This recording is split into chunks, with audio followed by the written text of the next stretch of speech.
morning, Kayat the Conqueror here. I'm going to try out something new today.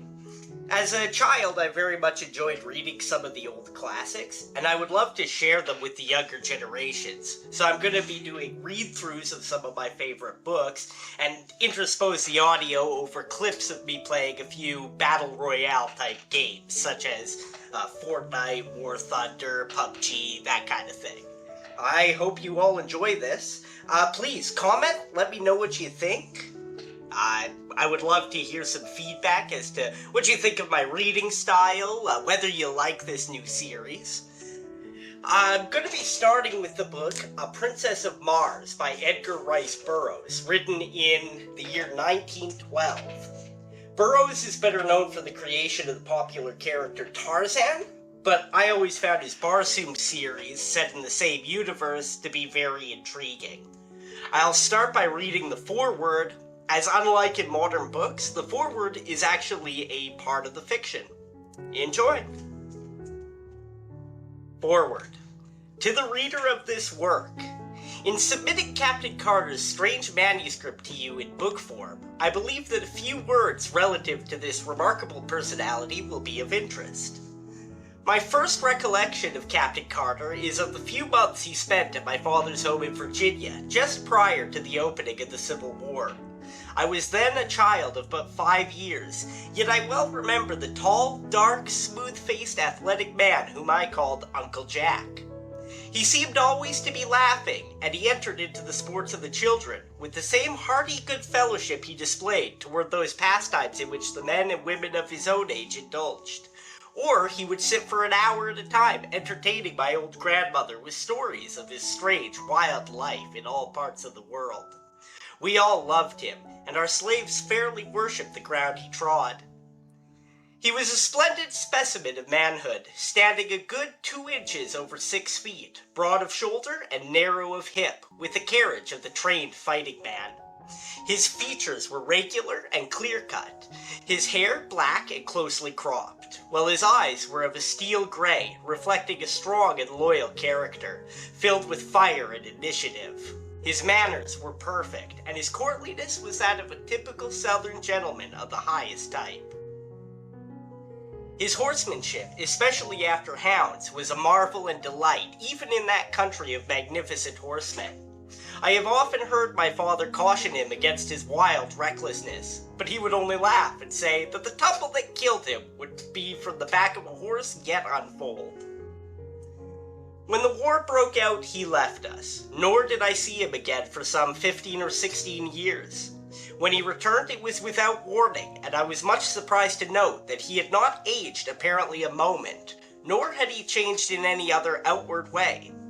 He was, when others were with him, the same genial, happy fellow that we had known of old. But when he thought himself alone, I have seen him sit for hours, gazing off into space, his face set in a look of wistful longing and hopeless misery. And at night he would sit thus, looking up into the heavens. At what, I did not know, until I read his manuscript years afterward. He told us that he had been prospecting and mining in Arizona part of the time since the war, and that he had been very successful was evidenced by the unlimited amount of money with which he was supplied. As to the details of his life during these years, he was very reticent. In fact, he would not speak of them at all. He remained with us for about a year, and then went to New York, where he purchased a little place on the Hudson, where I visited him once a year on the occasions of my trips to the New York market, my father and I owning and operating a string of general stores throughout Virginia at the time. Captain Carter had a small but beautiful cottage, situated on a bluff overlooking the river, and during one of my last visits in the winter of 1885, I observed he was much occupied in writing, I presume now upon this manuscript. He told me at this time that if anything should happen to him, he wished me to take charge of his estate, and he gave me a key to a compartment in the safe, which stood in his study, telling me I would find his will there and some personal instructions which he had me pledge myself to carry out with absolute fidelity.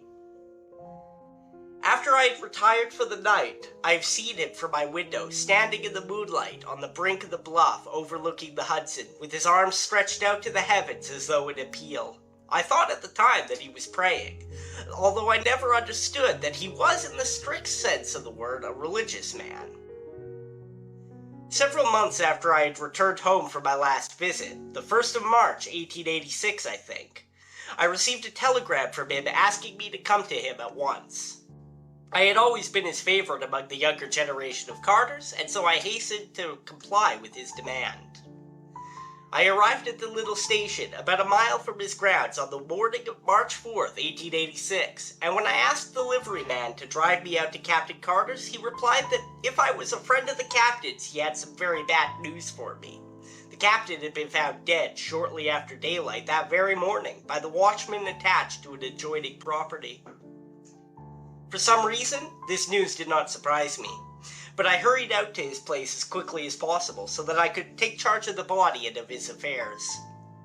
I found the watchman who had discovered him, together with the local police chief and several townspeople, assembled in his little study. The watchman related the few details connected with the finding of the body, which he said had still been warm when he came upon it. It lay, he said, stretched full length in the snow, with the arms outstretched above the head, toward the edge of the bluff. And when he showed me the spot, it flashed upon me that it was the identical one where I had seen him on those other nights, with his arms raised in supplication to the skies. There were no marks of violence on the body, and with the aid of a local physician, the coroner's jury quickly reached a decision of death from heart failure. Left alone in the study, I opened the safe and withdrew the contents of the drawer in which he had told me I would find my instructions. They were in part peculiar indeed, but I have followed them to each last detail as faithfully as I was able. He directed that I remove his body to Virginia without embalming, and that he be laid in an open coffin within a tube which he previously had constructed and which, as I later learned, was well ventilated. The instructions impressed upon me that I must personally see that this was carried out just as he directed, even in secrecy if necessary. His property was left in such a way that I was to receive the entire income for 25 years, when the principal was then to become mine. His further instructions related to this manuscript, which I was to retain sealed and unread just as I found it, for 11 years, nor was I to divulge its contents until 21 years after his death. A strange feature about the tube where his body still lies is that the massive door is equipped with a single, huge, gold-plated spring lock, which can be opened only from the inside. Yours very sincerely, Edgar Rice Burroughs. If you enjoy this new series, please like and subscribe to the channel. I'd love to hear some feedback on this, and have a great rest of your day.